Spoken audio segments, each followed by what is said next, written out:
Hello बच्चों, good morning. My self Sunil मंत्री and you are watching जागृति ऑनलाइन लर्निंग ऐप। तो अपना जो 11th क्लास में जो प्रीवियस टॉपिक जो एटॉमिक स्ट्रक्चर में अपन ने करवाया था वो था इलेक्ट्रोमैग्नेटिक रेडिएशंस। और उसके अपन ने कुछ न्यूमेरिकल क्वेश्चंस भी करवा दिए थे और उसके बाद फोटो इलेक्ट्रिक इफेक्ट भी करवा दिया था। और उससे रिलेटेड जो अपन एक क्वेश्चंस है वो एक ट्राई कर लेते हैं ताकि आपको आइंस्टाइन इक्वेशंस का फॉर्मूला कैसे अप्लाई करना है वो मालूम चल जाए। तो वापस अपन एक बार रिवाइज करते हैं Einstein equations. Einstein equation for photo electric effect. अब वो फोटो इलेक्ट्रिक इफेक्ट की आइंस्टाइन इक्वेशन ये थी, h nu equal to h nu naught plus half m v square. अब यहाँ अपन बता देते हैं एच न्यू क्या है। H nu equal to instant energy और एच न्यू नॉट क्या है, थ्रेशोल्ड एनर्जी। थ्रेशोल्ड एनर्जी और हाफ एम वी स्क्वायर क्या है यहाँ पे, kinetic energy of electron, kinetic energy. तो ये एक टॉपिक अपन ने कंप्लीट करा था और इससे रिलेटेड क्या क्वेश्चन बनेगा और कैसे अपन ने इससे आ सकता है इस पे क्वेश्चंस। और ये अपन ने बताया था कि भाई फोटो इलेक्ट्रिक इफेक्ट में अपन जब ये करेंगे, लाइट जैसे ही इंसिडेंट करेगी और यहाँ से क्या निकलने लग जाएंगे, इलेक्ट्रॉन्स। तो इलेक्ट्रॉन इजेक्ट होते हैं, इसी को अपन क्या बोलते हैं, फोटो इलेक्ट्रिक इफेक्ट। और इससे रिलेटेड जो है आपको अगर सिर्फ इसमें हाफ एम वी स्क्वायर निकालना है तो half m v square is equal to क्या हो जाएगा, h nu minus h nu naught. और यहाँ हाफ एम वी स्क्वायर को अपन ऐसे भी लिख सकते हैं, काइनेटिक एनर्जी निकालने के लिए एच कॉमन ले लिया, न्यू माइनस न्यू नॉट। तो ये काइनेटिक एनर्जी इलेक्ट्रॉन की कैलकुलेट करने के लिए ये फॉर्मूला अप्लाई करना है। और यहाँ इससे रिलेटेड अपन एक क्वेश्चन करवाते हैं ताकि आपको फॉर्मूला अप्लाई करने का तरीका और क्वेश्चन का भी तरीका समझ में आ जाए। तो ये क्वेश्चन जो है वो कैसे आएगा देखते हैं। क्वेश्चन ये दिया,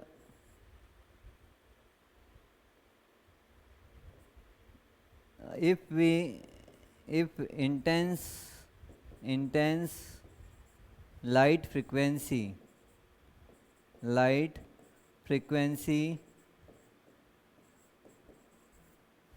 is 1 into 10 to the power 15 hertz and threshold frequency of metal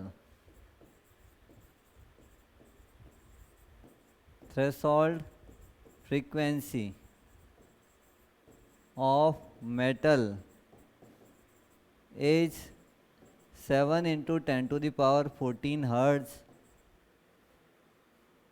then calculate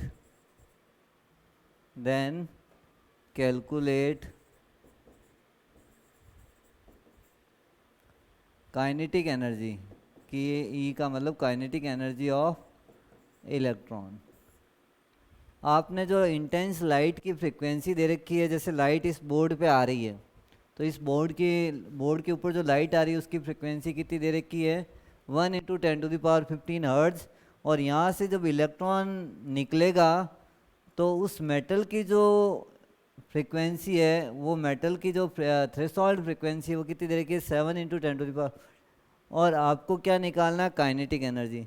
तो बताओ काइनेटिक एनर्जी निकालने के लिए जो फॉर्मूला था वो कौन सा था, half m v square is equal to formula क्या था, h nu minus h nu naught, यही था। अब half m v square is equal to मैं ये भी लिख सकता हूँ, half m v square is equal to h nu minus nu naught. अब अपने पास न्यू इंटेंस फ्रिक्वेंसी गिवन है और ये थ्रेशोल्ड फ्रिक्वेंसी भी गिवन है, तो अपन दोनों को ले लेते हैं। और एच की वैल्यू आपको मालूम होनी चाहिए, एच इज इक्वल टू कितना दे रखा होता है, 6.62 into 10 to the power minus 34 joule into second. ये अपने पास याद रखना है, अगर क्वेश्चन में दे तो भी याद रखना है, नहीं दे तो भी याद रखना है, ठीक है ना। तो आपको क्या निकालना, half m v square kinetic energy निकालनी है। तो kinetic energy is equal to h की वैल्यू हो गई 6.62 इंटू 10⁻⁻34 और न्यू की जो वैल्यू हो गई वो हो गई 1 इंटू 10⁻15 माइनस 7 इंटू 10⁻14 ये हो गया। अब kinetic energy is equal to 6.62 into 10⁻⁻34 और यहाँ इसमें से अपन देखो सॉल्व करने का तरीका देखो, जब ये पावर सेम नहीं होती है तो अपन को इसमें सॉल्व करने में दिक्कत आएगी। तो पावर सेम करने के लिए यहाँ मैं इस पावर को देखो 15 है, इसको मैं ऐसे भी लिख सकता हूँ 10 इंटू 10⁻14। अगर आप इसको 10 से मल्टीप्लाई 10 से डिवाइड करो तो वो डिवाइड वाली वैल्यू जब ऊपर जाएगी तो पावर एक कम कर देगी। तो इसको ध्यान से देखना। अब मैं थोड़ा सा चेंज कर रहा हूँ, वो चेंज समझ लेना। यहाँ मैंने क्या किया है, 15 को हटा के 10 इंटू 10⁻14। पावर क्या होती है, अगर सेम आती है तो कॉमन लेने में कोई दिक्कत नहीं होती है, पावर अगर सेम नहीं होती है तो कॉमन लेने में दिक्कत आएगी, सॉल्यूशन करने में दिक्कत आएगी। तो अब ये हो गया पावर सेम हो गया, क्योंकि 1 इंटू 10⁻15 को ऐसे भी आप लिख सकते हो। कॉमन आ गया 10⁻14 कॉमन ले लिया, पीछे बचा 7 माइनस 10 माइनस 7 और यहाँ जब इनको सॉल्व करते हैं अपन 6.62 इंटू 10⁻⁻20 और ये आ गया 10 माइनस 7 इंटू 3। तो लगभग अगर आंसर निकालें तो 19.86 इंटू 10⁻⁻20 ये लगभग इसका आंसर हुआ। अब ये जो आंसर हुआ इसकी एनर्जी का यूनिट जो है आपको लगाना है जूल। अगर इसी क्वेश्चन में पूछे कि आप यही एनर्जी मेरे को इलेक्ट्रॉन वोल्ट में निकाल के दो, तो अब कैसे करना आपको, एनर्जी इन इलेक्ट्रॉन वोल्ट में कैसे निकालना है। जो भी एनर्जी आए, मान लो 19.86 इंटू 10⁻⁻20 ये जूल की एनर्जी है, इसी में आप इलेक्ट्रॉन के चार्ज से डिवाइड कर दो 1.6 इंटू 10⁻⁻19। इससे अगर आप डिवाइड करोगे तो अपने पास आंसर जो आएगा वो कितना आ जाएगा, यहाँ पे जो भी वैल्यू आएगी वो किस में आएगी अपने पास, इलेक्ट्रॉन वोल्ट में। तो ये इलेक्ट्रॉन वोल्ट में निकालना है तो ये करना पड़ेगा, और जूल में निकालना तो डायरेक्ट करना पड़ेगा। तो इस टाइप से अपन एक क्वेश्चन को सॉल्व कर सकते हैं। इसको सॉल्व करने का तरीका आपको मैंने बता दिया, कैसे सॉल्व करना है, किस टाइप से इसका आंसर आएगा और किस टाइप का इसमें क्वेश्चन बनेगा। अब आ जाते हैं अपना नया टॉपिक, बिल्कुल नया टॉपिक है, फोटो इलेक्ट्रिक इफेक्ट कंप्लीट हुआ।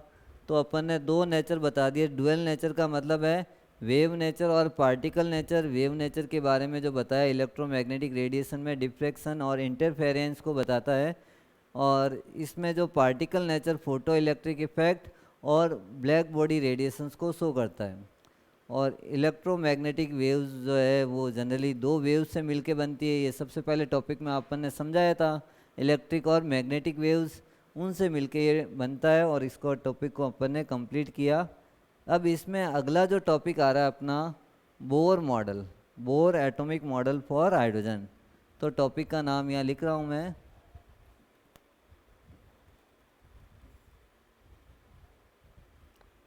बोर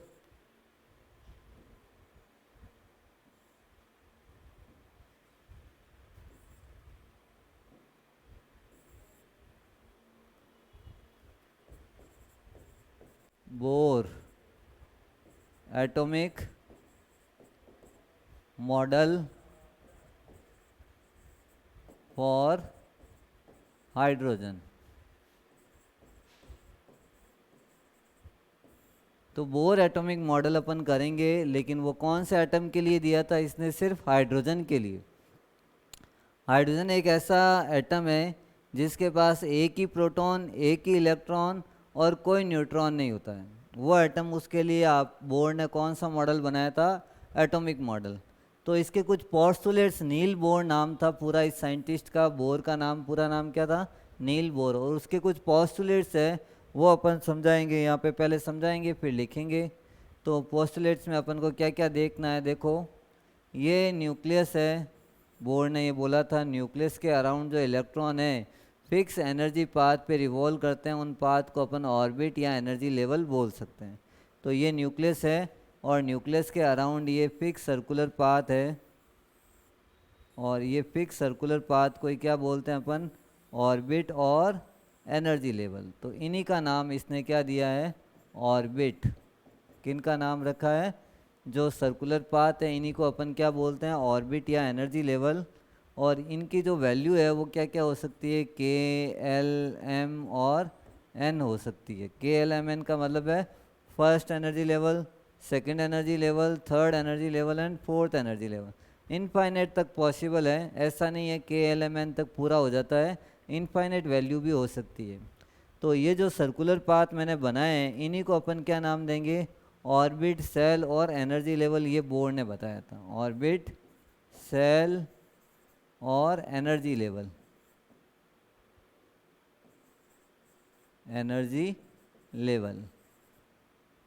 तो सेकंड पॉइंट में अपन लिख सकते हैं at the fix energy level और the at the fix circular path energy of electron is constant. अगर कोई इलेक्ट्रॉन इन्हीं पाथ पर रिवॉल्व करेगा उसमें उसकी एनर्जी क्या रहेगी, कांस्टेंट रहेगी। जैसे मैं कह रहा हूँ एक इलेक्ट्रॉन जो है वो के सेल्स में घूम रहा है, अब घूम रहा है इलेक्ट्रॉन के सेल्स में, लेकिन उसका एनर्जी लॉस नहीं होगा, एनर्जी हमेशा क्या रहेगी, कांस्टेंट रहेगी। At the circular path energy of electron will be constant.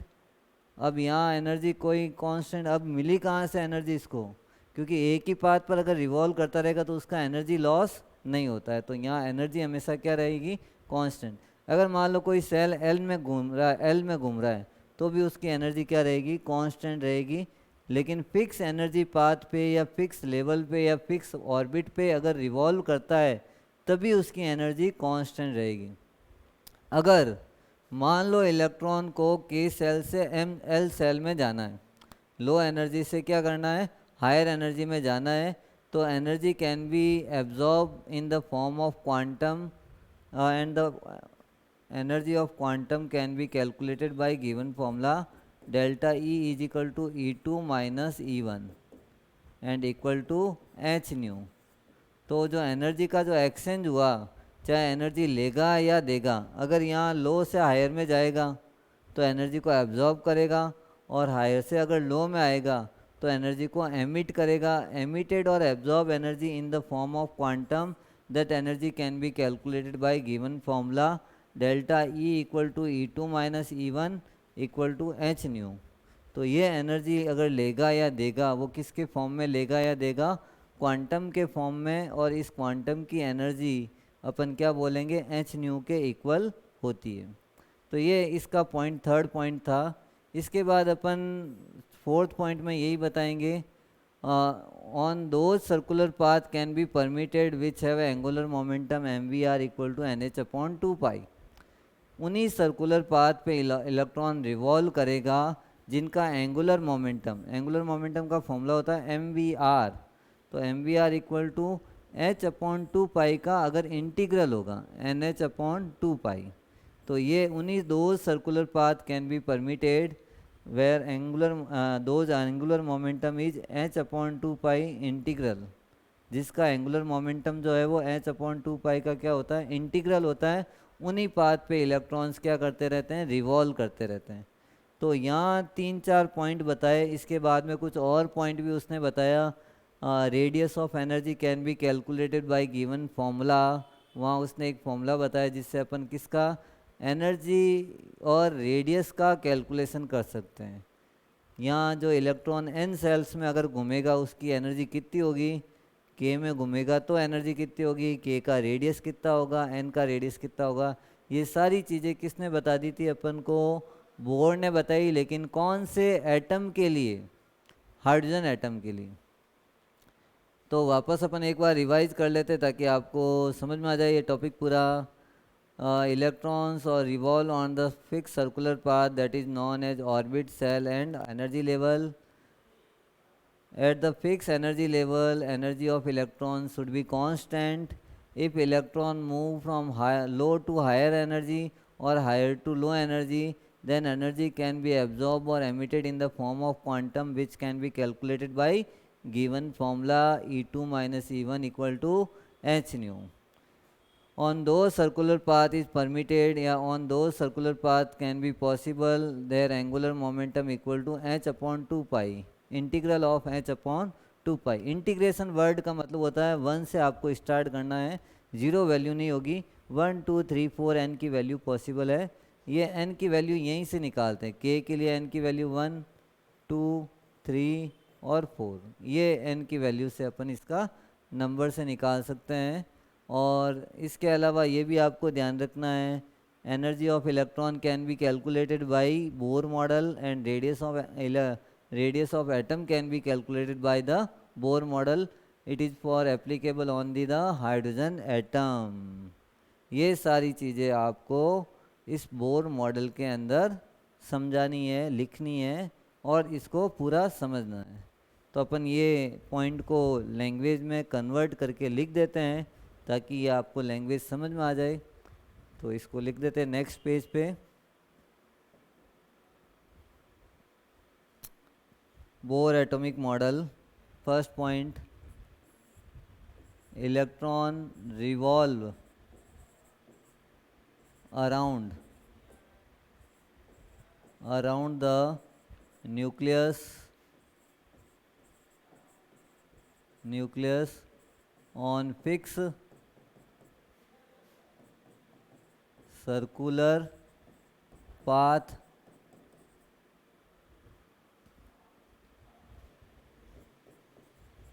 that is known as energy level, that is known as cell orbit और energy level like KLMN.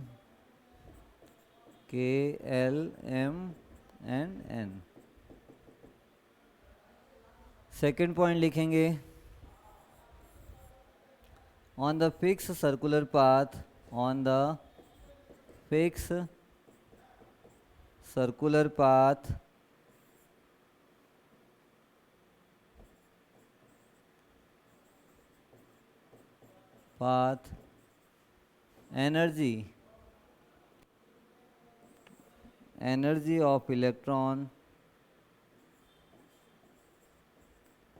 energy of electron should be constant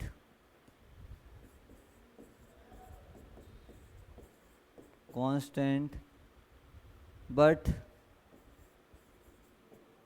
if electron move from low energy level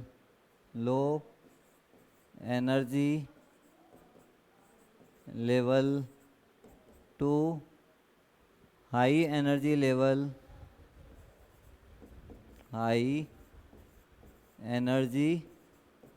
level और vice versa का मतलब उल्टा वापस, vice versa, then energy should be absorb or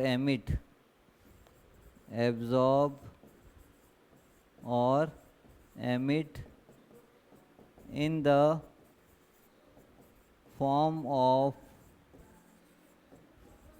quantum that can be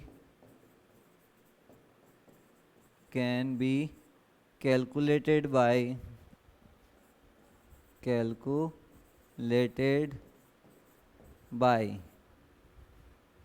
given formula.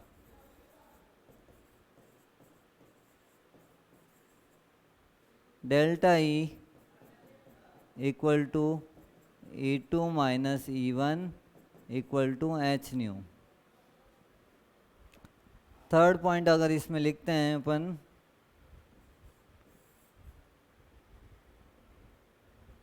On those circular path electron should be can be revolve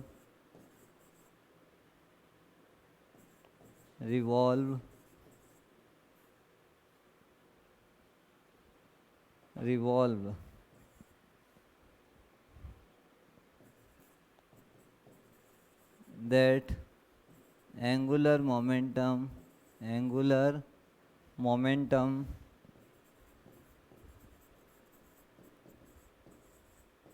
is integral of h upon 2 पाई। इसके नीचे अपन को एक formula लिखना है, वो यहाँ आगे लिख देते हैं, mvr equal to n h upon 2 पाई।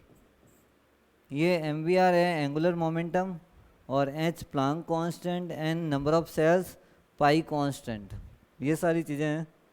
और नेक्स्ट जो है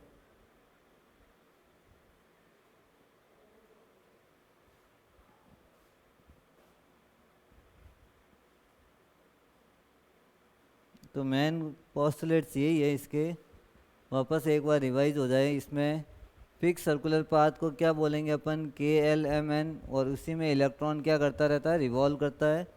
और अगर रिवॉल्व करता है इलेक्ट्रॉन तो अपनी एनर्जी लॉस नहीं करेगा फिक्स सर्कुलर पाथ पे, लेकिन अगर लो से हाई जाएगा या हाई से लो आएगा तब अपनी एनर्जी को एमिट या एब्जॉर्ब करेगा, लेकिन किसके फॉर्म में करेगा, in the form of quantum.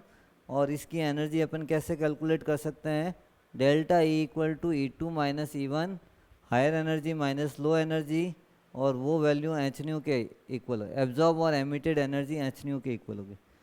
उन्हीं सर्कुलर पाथ पे इलेक्ट्रॉन रिवॉल्व करेगा जिसका angular momentum h upon 2 pi का इंटीग्रल होगा। हर एक कोई भी पाथ चूज नहीं करेगा, ऐसा नहीं है कि k वाला कभी भी n m में जा सकता है, n में जा सकता है, ऐसा नहीं है।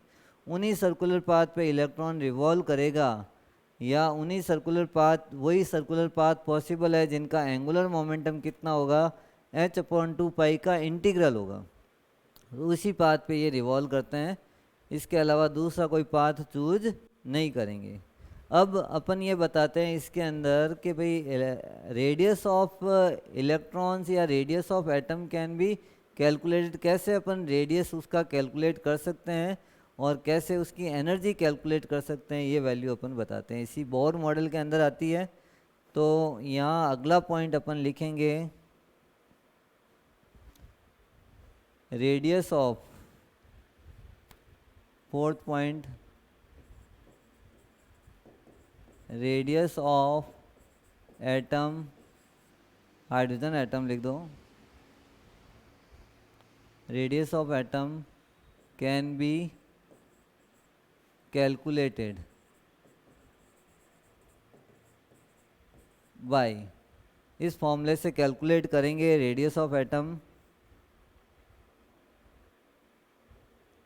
तो r n equal to 0.529 into n square upon z, और ये वैल्यू किस में आएगी, अपने एंगस्ट्रॉन्ग में। तो आर एन का मतलब क्या हो गया, कौन से सेल की एनर्जी, रेडियस निकालनी है। तो रेडियस ऑफ एटम या radius of shell can be calculated by given formula 0.529 into n square upon z, और ये एंगस्ट्रॉन्ग में आएगी ये वैल्यू। आपको ये बता दूं, एक एंगस्ट्रॉन्ग की वैल्यू वापस यहाँ बता देते हैं, 1 एंगस्ट्रॉन्ग इक्वल टू 10⁻⁻10 मीटर, ये होता है। यही फॉर्मूला अगर मेरे को नैनोमीटर में लिखना है तो r n is equal to क्या लिखेंगे यहाँ नैनोमीटर के लिए, 0.0529 into n square upon z, और आगे आ जाएगा नैनोमीटर। और एक नैनोमीटर किसके बराबर होता है, 10⁻⁻9 मीटर के बराबर। किसके बराबर होता है, 10⁻�9। और यही फॉर्मूला अगर पिकोमीटर में लिखना है, r n is equal to 52.9 into n square upon z, और ये वैल्यू आ गई पिकोमीटर में। तो ये सारे radius of atom can be calculated by given formula. Generally ये दिया था किसके लिए, हाइड्रोजन के लिए, लेकिन आप दूसरे एटम पे भी ये एप्लीकेबल कर सकते हैं। दूसरे एटम का अगर रेडियस निकालना है तो भी आप इससे निकाल सकते हैं। अब इसमें जो क्वेश्चन बनेगा वो अपन आगे बताते हैं, पहले फॉर्मूले लिख देते हैं सारे। अच्छा, एक एनर्जी का भी फॉर्मूला बताया था, वो अपन नेक्स्ट पेज पे लेते हैं।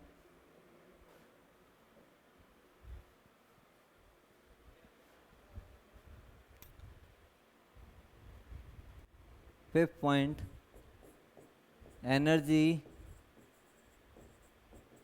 Energy of electron in the cell can be calculated।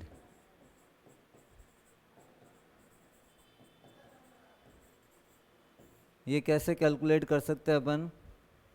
Energy calculate करने के लिए अपन फॉर्मूला लिखेंगे, ई एन इजिकल टू यहाँ -2.18 into 10⁻⁻18 into z square upon n square, और ये एनर्जी किस में आएगी, जूल में। यहाँ अपन बता दें जो 2.18 इंटू 10⁻⁻18 जो वैल्यू लिया है, ये रिडबर्ग कांस्टेंट है, आर एच से रिप्रेजेंट कर सकते हैं। इसको क्या बोलेंगे, रिडबर्ग कांस्टेंट। ये रिडबर्ग कांस्टेंट है, वैल्यू फिक्स होती है। ये जूल की एनर्जी है, और यहाँ जेड क्या है और एन क्या है, यहाँ जेड लिख देते हैं। पिछले वाले में नहीं बताया था, जेड देख लो। एटॉमिक नंबर हाइड्रोजन के लिए तो हालांकि जेड 1 ही होता है, तो ये पूरी वैल्यू ऊपर वाली 1 ही मान के फिर सॉल्व करते हैं। Atomic number for hydrogen it is 1, और एन क्या है यहाँ पर, number of shells, number of shell. कौन से सेल की एनर्जी कितनी होगी ये कैलकुलेट कर सकते हैं इस फॉर्मूले से। एक और फॉर्मूला एनर्जी का, E N is equal to -13.6 into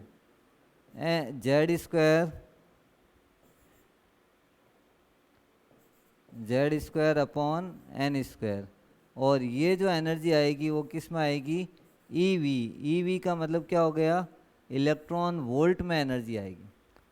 तो ये जो दोनों फॉर्मूले हैं, इसमें अपन एनर्जी भी कैलकुलेट कर सकते हैं, रेडियस भी कैलकुलेट कर सकते हैं। किस सेल की कितनी एनर्जी या कितना रेडियस होगा, ये फॉर्मूले से अपन निकाल सकते हैं। जनरली दिया किसके लिए था, हाइड्रोजन एटम के लिए, लेकिन आजकल जेड की वैल्यू, एन की वैल्यू रख के आप कोई भी एटम के लिए आप इसका एनर्जी और रेडियस कैलकुलेट कर सकते हैं। अब इसमें इससे रिलेटेड अपन क्वेश्चन पे आते हैं, ताकि अपना क्या क्वेश्चन बनेगा और कैसे इसको सॉल्व करना है, ये टॉपिक अपन करते हैं। तो फॉर्मूला इम्पोर्टेंट है, ये अपने काम आएगा, आगे भी काम आएगा, और इससे रिलेटेड अपन क्वेश्चन को सॉल्व करते हैं। तो नेक्स्ट क्वेश्चन करते हैं इससे रिलेटेड। क्वेश्चन ये दे रखा है यहाँ पे, calculate the energy and radius of hydrogen atom second orbit. Second orbit की आपको क्या निकालनी है, एक तो रेडियस भी निकालनी है और उसकी एनर्जी। हालांकि हाइड्रोजन में फर्स्ट ऑर्बिट ही होता है, इलेक्ट्रॉन फर्स्ट ऑर्बिट में रिवॉल्व करता है, लेकिन अगर क्वेश्चन पूछे तो अपन कैलकुलेट कर भी सकते हैं। मान लो एक्साइटेड होके वो सेकंड में चला जाए, उस समय उसकी एनर्जी या रेडियस कितनी होगी वो कैलकुलेट कर सकते हैं। तो r n is equal to 0.529 into n square upon z, और वैल्यू किस में आ रही है, ये एंगस्ट्रॉन्ग में, तो एंगस्ट्रॉन्ग में निकाल सकते हैं। यहाँ एन की वैल्यू आपको क्या रखनी है, एन की वैल्यू सेकेंड ऑर्बिट, तो सेकेंड ऑर्बिट के लिए क्या हो जाएगा 2, जेड हाइड्रोजन का कितना होता है 1, तो फॉर्मूले में ये वैल्यू रखते हैं, r n is equal to क्या हो जाएगा 0.529 2 का पावर 2 मतलब 2 इंटू 2 अपॉन Z1। तो 2 टू ज़ा 4, तो ये आ जाएगा 0.529 इंटू 4 और ये लगभग आंसर आ जाएगा 2.1 या जो भी आंसर आया। जैसे करके देख लेते हैं 529 और इसको 4 से, 4 9 जा 36 3 और 4 2 जा 8 और 3 11 और ये 5 4 जा 20 20 और 1 21। तो ये आ रहा है जो आंसर लगभग 2.116 और आगे जो वैल्यू आएगी वो किस में आएगी एंगस्ट्रॉन्ग में। तो ये अपन ने जो निकाला है ये क्या निकाला, रेडियस निकाला सेकंड ऑर्बिट का हाइड्रोजन का। ये अब आपको जो एनर्जी कैलकुलेट करनी है वो En की वैल्यू वो डिपेंड करती है -2.18 into 10 to the power -18 into z square upon n square. ये फॉर्मूला था जूल में। अब इसी फॉर्मूले में z की वैल्यू 1 और n की वैल्यू 4 रख के इसको सॉल्व करेंगे। देखो यहाँ से जैसे एक हाइड्रोजन का एटम है और हाइड्रोजन के एटम का इलेक्ट्रॉन अगर बाहर इनफाइनाइट तक निकालेंगे तो उसकी वैल्यू क्या आएगी 0। और नेगेटिव वैल्यू अपन को ये इंडिकेट करती है कि इलेक्ट्रॉन किसके अट्रैक्शन में है, न्यूक्लियस के अट्रैक्शन में, इसलिए यहाँ अपन नेगेटिव साइन से रिप्रेजेंट कर रहे हैं। तो ई एन इजिकल टू क्या हो जाएगा, E N is equal to -2.18 into 10 to the power -18 into Z. Z जो है वो हाइड्रोजन का 1 ही आएगा अपॉन 2 की पावर 2 की वैल्यू हो गई 4। और इसको सॉल्व करने के लिए अपन आ जाते हैं यहाँ पे 2.18 को 0.545 माइनस में और इंटू 10 टू द पावर -18 और एनर्जी की यूनिट क्या लगाई है जूल। तो ये वैल्यू जो है आप एनर्जी और रेडियस कैलकुलेट कर सकते हैं कोई भी एटम के लिए, लेकिन प्रेफरेबल किसके लिए है, हाइड्रोजन के लिए। तो इससे सॉल्यूशंस आपको मालूम चल गया होगा। एक क्वेश्चन और करते हैं कोई दूसरे एलिमेंट के लिए, एटम के लिए, जिसका अपन को क्या निकालना है, रेडियस या एनर्जी कैलकुलेट करना है। तो ये है नेक्स्ट टॉपिक पे, इस पे आते हैं नेक्स्ट पेज पे।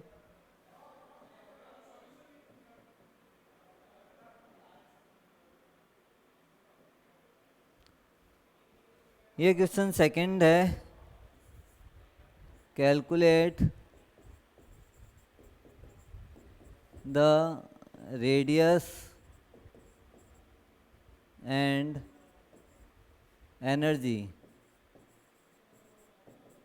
Energy of lithium +2 ion second orbit. ये क्वेश्चन अपने पास गिवन है और इसको अब क्या करना है, सॉल्व करना है। सॉल्व करने के लिए यही है, रेडियस और एनर्जी निकालना है और उसके लिए अपन फॉर्मूला लगाते हैं। ये रेडियस का formula r n is equal to 0.529 angstrom वाला ही ले लेते हैं। आप पिकोमीटर में, क्वेश्चन में अगर लिखा हुआ है कि पिकोमीटर में निकालो तो पिकोमीटर वाला फॉर्मूला लगाओ, नैनोमीटर में निकालो तो नैनोमीटर वाला फॉर्मूला लगाओ।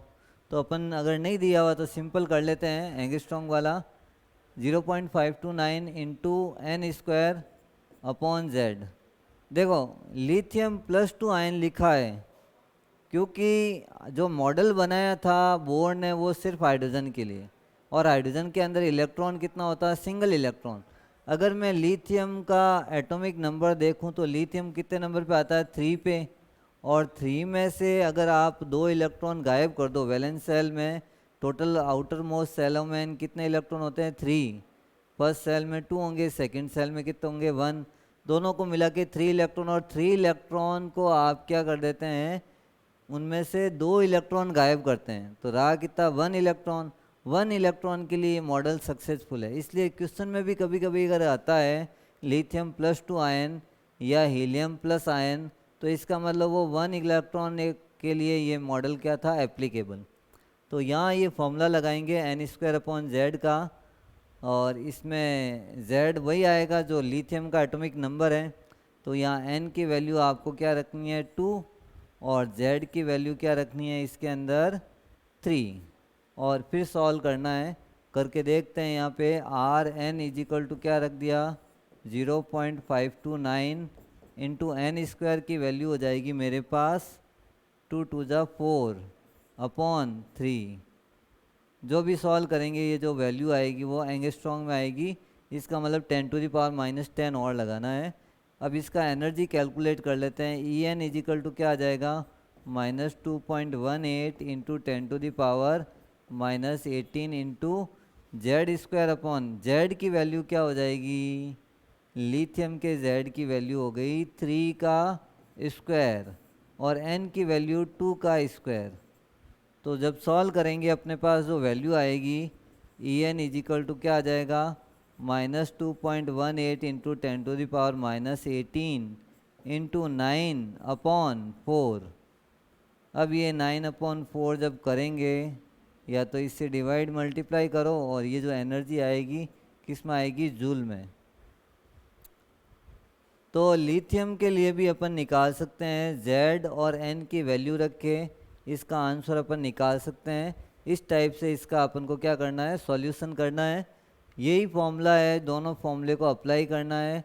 हालांकि इसकी यूनिट अगर चेंज आए तो आपको फॉर्मूले में थोड़ा सा चेंजेस करना है। अब एक और क्वेश्चन जो करते हैं, इसमें जो रिलेटेड अपन क्वेश्चन नेक्स्ट क्वेश्चन जो देते हैं वो करते हैं। क्वेश्चन ये गिवन है अपने पास, calculate the ratio of calculate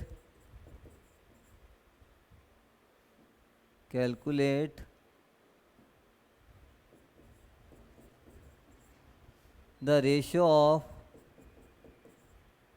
of energy for hydrogen second orbit and helium plus third orbit.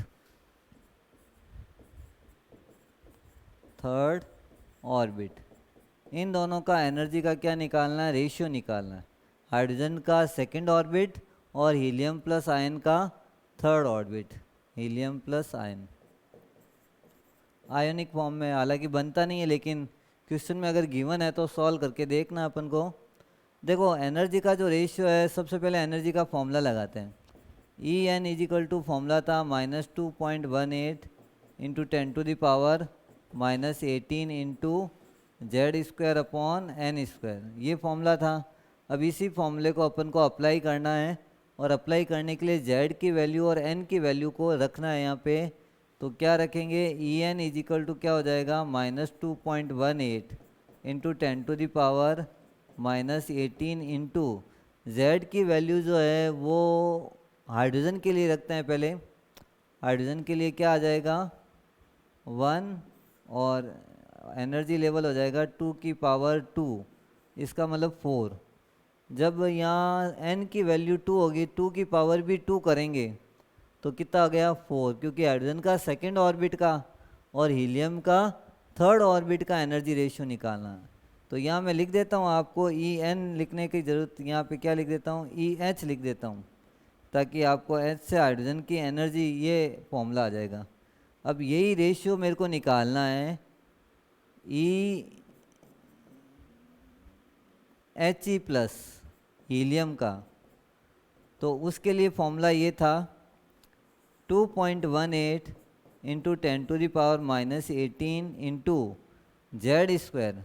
अब जेड यहाँ पे कितना लेंगे, हीलियम प्लस के लिए जेड हो जाएगा अपने पास 2, इसका मतलब 2 का क्या हो गया स्क्वायर, और 2 का स्क्वायर करते हैं तो 2 इंटू 2 लिख सकते हैं अपॉन में क्या आ जाएगा, इसका n क्या दे रखा है, ऑर्बिट कौन सा दे रखा है थर्ड, तो थर्ड का स्क्वायर 3 इंटू 3।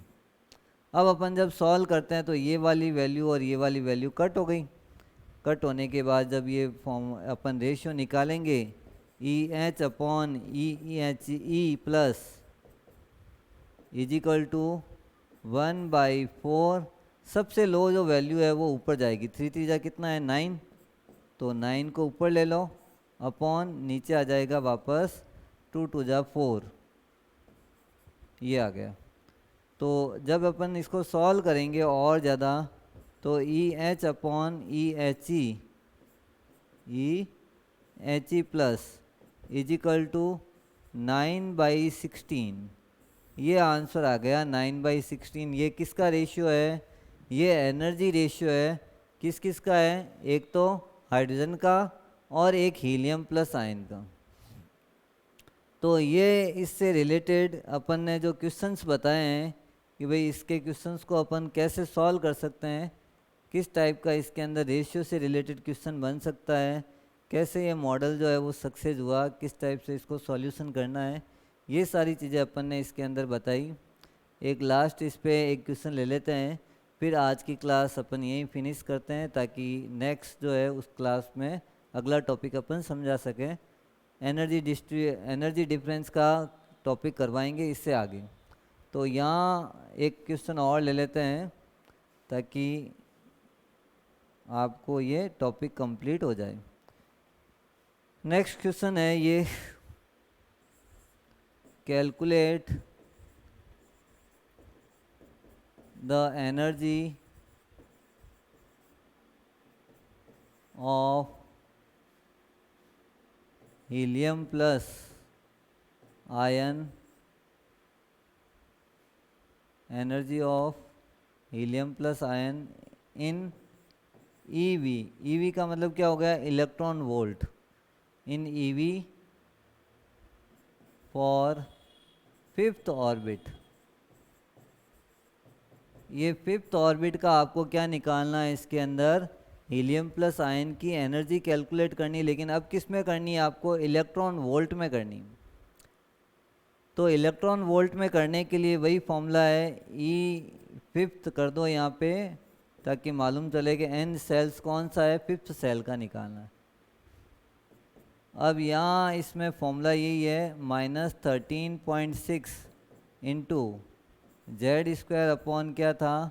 n², यही फॉर्मूला था। और आंसर आ जाएगा अपने पास ईवी में।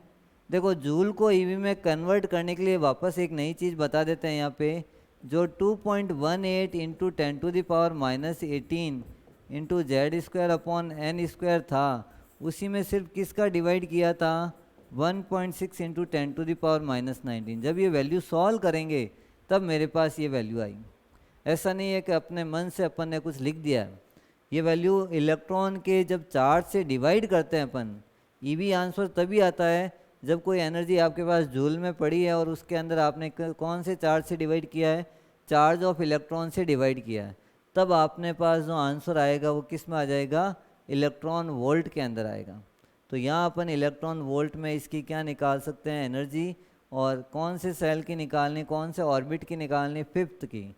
तो ये 5th के लिए अपन E5 equal to -13.6 into z की जो वैल्यू है वो जेड हो गया हीलियम प्लस है।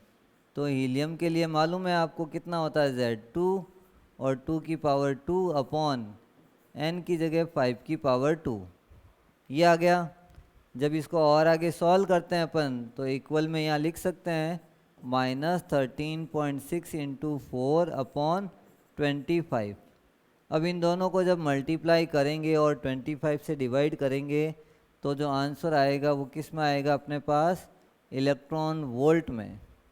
तो ये आंसर अपने इलेक्ट्रॉन वोल्ट में आता है और इस तरीके से अपन उसको सॉल्यूशन कर सकते हैं। तो आज की क्लास में जितना भी अपन हाइड्रोजन से रिलेटेड बोर मॉडल को बताया, बोर मॉडल के कैसे न्यूमेरिकल्स बनेंगे, बोर मॉडल क्या है, ये सारा टॉपिक अपन ने बोर मॉडल से रिलेटेड आज किया है ताकि आपको इससे रिलेटेड क्वेश्चन मालूम चले। बोर मॉडल के पोस्टुलेट्स जो अपन ने बताए हैं वो सारे आपको ध्यान रखने हैं। और बोर मॉडल जो एप्लीकेबल किया था वो किसके लिए किया था? हाइड्रोजन एटम के लिए। और बोर मॉडल में एक चीज़ ध्यान रखना, जब electron low energy ground state का मतलब होता है जिसमें इलेक्ट्रॉन अभी रिवॉल्व कर रहा है ग्राउंड लेवल में। फर्स्ट एनर्जी है तो फर्स्ट ग्राउंड लेवल हो गया।